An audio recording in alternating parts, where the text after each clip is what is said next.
been a twist in the tale. After a long time when people are not visiting the animals have decided to pay a visit.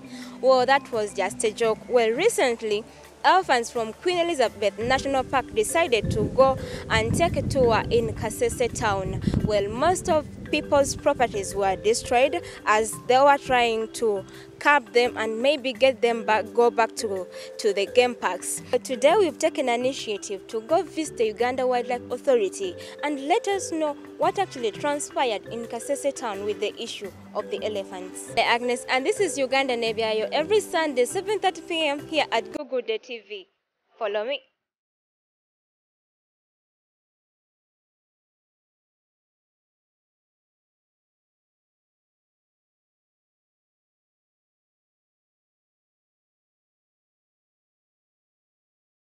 In Uganda, we have largely savanna elephants. We have a few forest elephants, but on a whole, you can say we have largely savanna elephants. These are situated in areas of Queen Elizabeth Conservation Area, in the Maxon Falls Conservation Area, and in the Depot Valley Conservation Area. So those are the areas where you largely find elephants in big numbers. A few forest elephants, those ones we normally don't even talk about them because you can go and you don't get one. But once in a while you can land on one in a forest like in Windy or like in Mount Elgon, you know. Yeah, so, but largely we have savanna elephants. Recent elephants are visiting the town of Kaseese. Did you say visiting? They were touring. Touring. What else, and like in which category are they? Are they savanna elephants or the forest elephants? Those ones are savanna elephants from Queen Elizabeth National Park. By the way, when I say conservation area, when I say, for instance, Queen Elizabeth Conservation Area, it's bigger than a national park. Because now that takes on Queen Elizabeth National Park, it takes on Mount Rwenzori National Park, it takes on Chambura Wildlife Reserve, you know, and then something like that. But there's something I want to say that the elephants that you saw in Kaseese, people say they were looking for tourists. For us, it was a problem animal issue. Because normally we have cases of animals getting out of the parks and going to communities. They go and sometimes they ravage people's crops, you know, they destroy people's crops in gardens. Some prey animals, sometimes they kill people's livestock, or goats or cows. So this time around it was a case of elephants moving around the town comfortably. And the reason behind this is that we are constructing an electric fence. You know, an electric fence is very effective in terms of deterring animals from crossing from the parks to the communities to disturb people outside the parks. Because what we want really, want communities to concentrate on their economic activities without being disturbed by wildlife. So as we have done so far over 40 kilometers of electric fencing in the Queen Elizabeth National Park. And we are continuing to do so. Now, this area, specific area where we've done an electric fence, it was a problem animal hotspot. Elephants were using this particular place to cross over and go to communities. Now, when they come, they get shocked by the current, the electricity for that matter. And because they were getting shocked, so they decided to go with the fence up to the very end where it ends. You know, they're also clever animals. So at the end, so that's where they crossed. And that particular end where they crossed from is around the Kaseese Cobalt Company Limited there. Basically town. And they found themselves in town, you know. So that's how they came to be on the tarmac in the streets with other people moving around. So that is exactly what happened. So we are talking about wildlife, and it can easily harm people. We are comforted by the fact that nobody was harmed. And we are able to manage the situation quickly. You know, this incident happened very early in the morning, but we are in an era of citizen journalism. People have phones, and people took video clips, others took pictures, and they shared. So some people were calling me in the evening saying, "But you man, the whole day elephants are in Kaseese town," yet they were not there. So when they notified our team, we have what we call problem animal capture units in each and every conservation area, including here at the headquarters. We have a problem animal capture unit. We have a problem around the city they are always on standby. So when they notified us, our problem animal capture unit in Queen Elizabeth Conservation Area swung into action, and we were able to direct them and guide them back to the park. But it is a regrettable thing. We don't want such a thing to happen again, because we are lucky nothing, there were no fatalities, but we cannot guarantee that there won't be next time. So we've also stationed people at these hotspots that are not yet fenced, so that they cannot pass again. You see, with wildlife coming out of protected areas, it has to do more with how we work with the communities. You know, we enjoy excellent relationships with our communities. Go to any of our national parks and talk to the communities. Whereas it is a fact that we have an issue of human-wildlife conflict, where animals, not only elephants, you know, lions, go out of the park and they kill livestock, and you find us paying, you know. But generally, we enjoy excellent relationships with the communities because we engage them. We hold sensitization meetings with them. Over and above that, because we make them benefit from the existence of these protected areas. How do we do that? You know, we share with them 20% of the gate collections. Annually, we give out over 5 billion shillings to districts in the country that surround the national parks. And this money goes to communities to help them to do livelihood improvement, you know. But over and above also, we have what we call a benefit scheme, whereby we go direct and buy them, support certain activities such as beekeeping. If you go to Windy, you'll see where people are doing tea farming, you know, and we are supporting quite a number of other groups, you know. We have supported some groups to do chili farming, and let me tell you about this. When we support beekeeping, it helps in a way that we buy the beehives, we give them to the communities, they place them at the boundaries of the park. Now, how does it help? When the bees are there, they stop animals from crossing from the parks to the communities. Okay. But when there is honey, the communities harvest the honey and they make money. Okay, so it's a two-way. Absolutely. Okay. It's one, it helps us to make sure that animals don't go out. It also helps the communities not to suffer destruction because of the animals. Yes. Over and above that, they also make money. Okay. The same we do with chili. You know, chili, when it's burnt, it has this irritating smell that chases away, especially elephants, and you know. But also, on top of us buying and supporting communities to plant chili, we buy it. Okay. You get me, and then they get a benefit. The same applies to the tea in Windy. We realized that we're having a problem with the gorillas ravaging in communities, especially in the southern sector of Nkuringo there. So what we did, there was this land, we decided to buy it, and we called it a buffer. We supported the communities to plant their tea. Now the communities, they are harvesting the tea, they are making money. But also, the tea is making it hard for gorillas to cross and go to communities. So it is there is a double benefit there, from our side and also on the community side. So that's what we have a very good relationship with the communities. And whenever they see these animals, the only thing they can do, there are two things. One, keep away from it. Two, inform us. And we have our community conservation rangers, and also we have our community wardens in each park, so they can always reach us and notify us, and we will swing into action and ensure that we manage the situation before anything bad happens. One day we're going to Hamkungu, then we find an elephant with its kids. They are crossing the road. So the car stops and they're like, you don't have to make any noise, because if you make the noise, it's going to turn around and maybe charge at you. And they said you now have to be patient, because when you see it flipping its ears, you know it's about to charge you. How do you know, like in case of that, you didn't go there maybe to provoke it, but you bumped into it? What should you do in case of that, and how do you know that now I'm dead or it's coming? You know, you cannot know that you are dead when you are still alive. But look here. These animals, in most cases, if they are not provoked, I'm sure you have not heard of cases where people have been killed in a vehicle by an elephant, and vehicles keep crossing. They go through the parks. That's why the road is even there anyway. Because if we knew that would be the case, probably the road wouldn't have been in the park. What is important is, one, when you find elephants crossing, just stop and keep a distance. Why do you get closer to them? The vehicle is making noise for them. You get me? That's one. Especially now when it has young ones, now there it is even more protective of the young ones.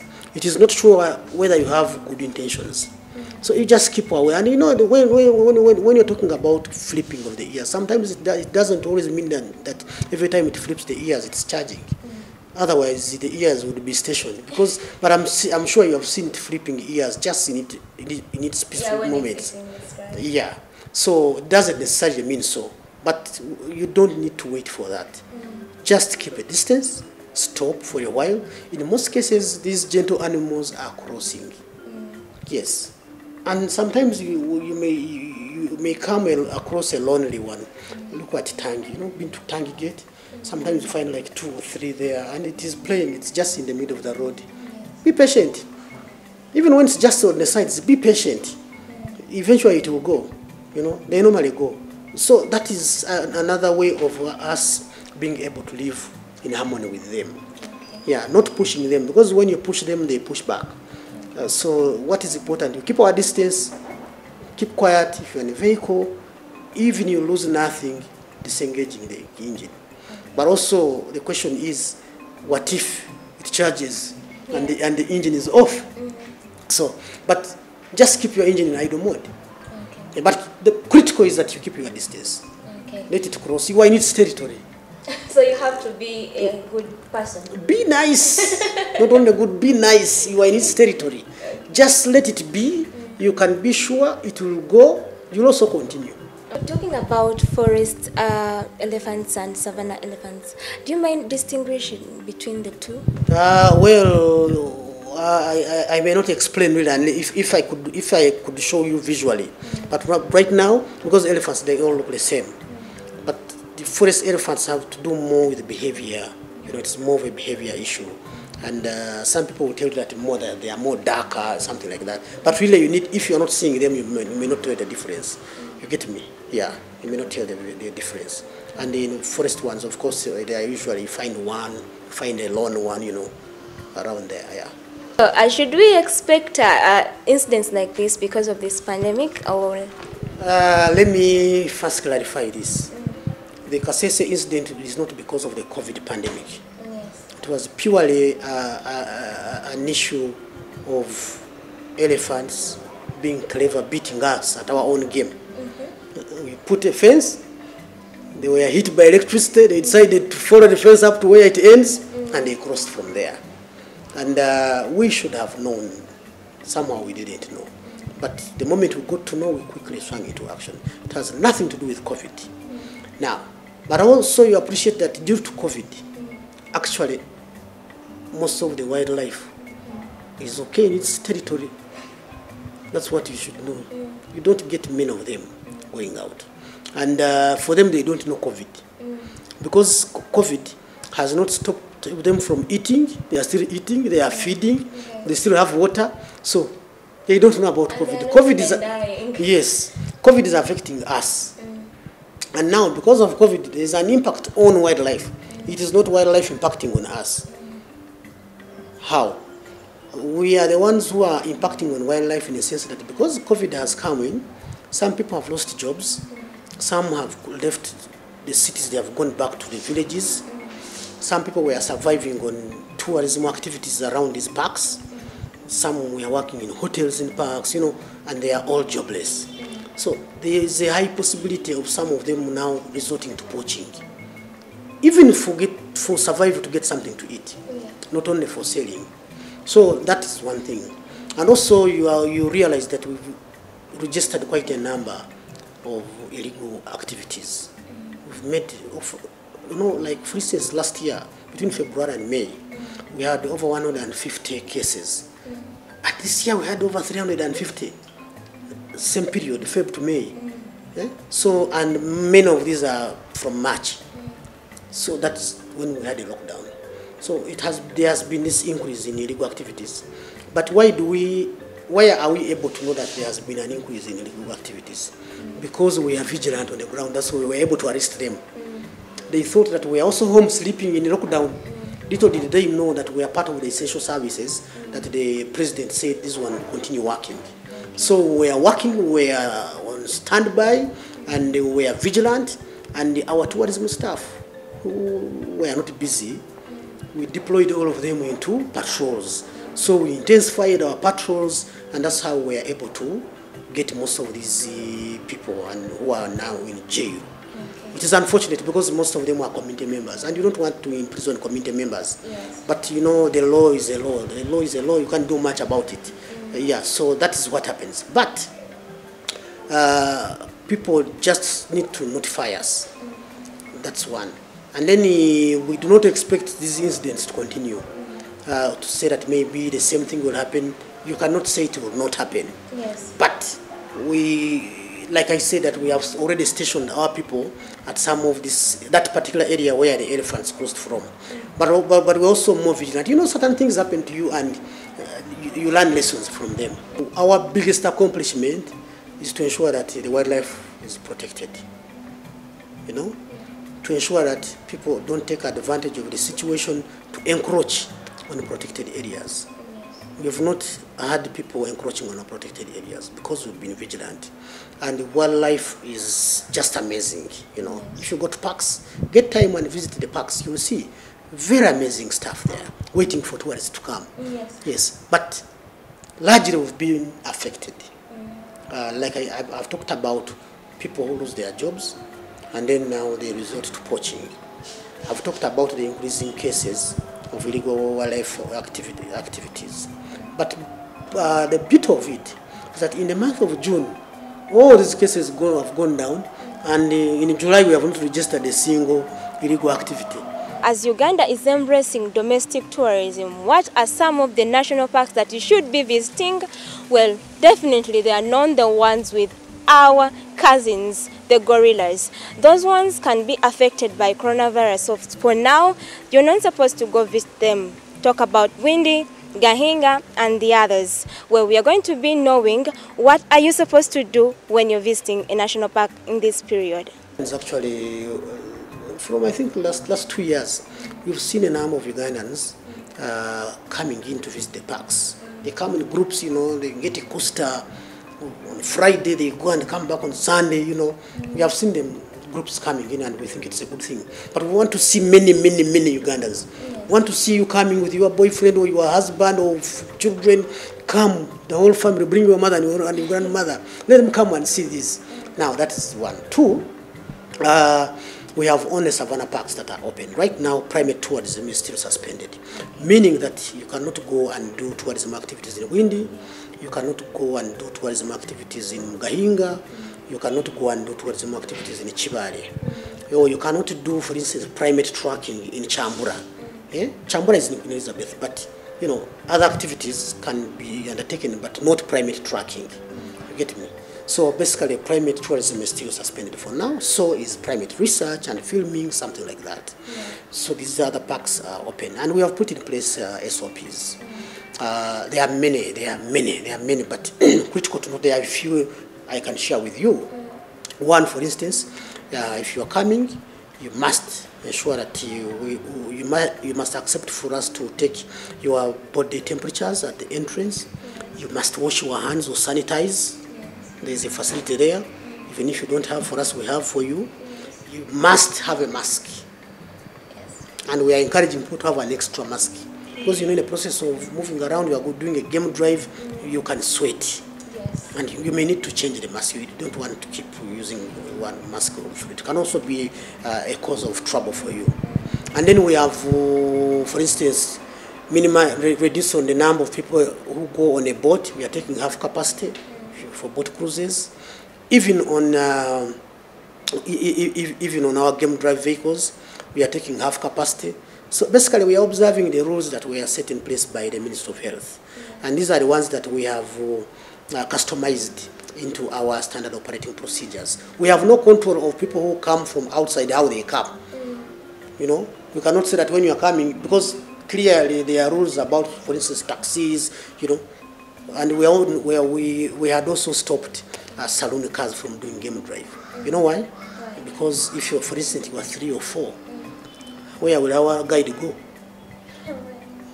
So when you come, you use our game drive vehicles. You know, we are also not allowing schools now. You know, you have children, you have 100 children. You know, we are not allowing that for now. Oh, they're still suspended. And then weddings. You know, people want to hold parties in parks. A wedding of like 50 people just, but 50 are many now. Yes, unless you really have to show us that it's scientific, and you have like 10, 15, there we can say fine. And we are there to ensure that the social distance is observed. We say you look Ugandan rates, those are East African rates, even a Kenyan. Oh. Yes. You know, we treat ourselves as a family. Kenya, Uganda, Rwanda, those East African countries, you know. So, if you are East African, you pay the same amount, 15,000. Okay. Yeah. So you prove that you are an East African or you are Kenyan, you will pay and you enter. The next day, third day, you don't pay. Oh. You enter free. You know, we are also making concessions with our tour operators. When you buy, for instance, if you sell 30 gorilla permits, we give you 2 more permits also. Hey, and you bring this person and you don't pay because it's a permit we've given you. You know, so all these we are doing them, and of course we are working with Uganda Tourism Board. We are giving them more complimentary permits to bring in people to come and see the beauty of our parks and go and say good things about the experiences they have gone through. You know, but critical to notice the service. It has gone a notch higher. You see, so people have a tendency of saying that it's expensive to go in our parks, but I forget that actually it is very cheap to enter our parks. But you see, the challenge they have is that most of them maybe when it comes to accommodation, and you know most of the accommodation in the parks is not our accommodation. This is, you can also come and invest and put up a hotel, and you become a concessionaire and you charge your rate. But our own accommodation facilities are budget facilities, where you pay around 100,000 instead of paying $300. Okay. You know, so when you come and you sleep in our facilities, they are budget facilities, and we do so deliberately because we know that we must make a way of making these parks affordable. And for that to happen, we invest in the facilities that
Follow us on Facebook, and also follow us every Sunday 7:30 p.m. here at Google Day TV. This is Uganda Nebyaayo, and I've remained Namale Agnes. Ciao, ciao.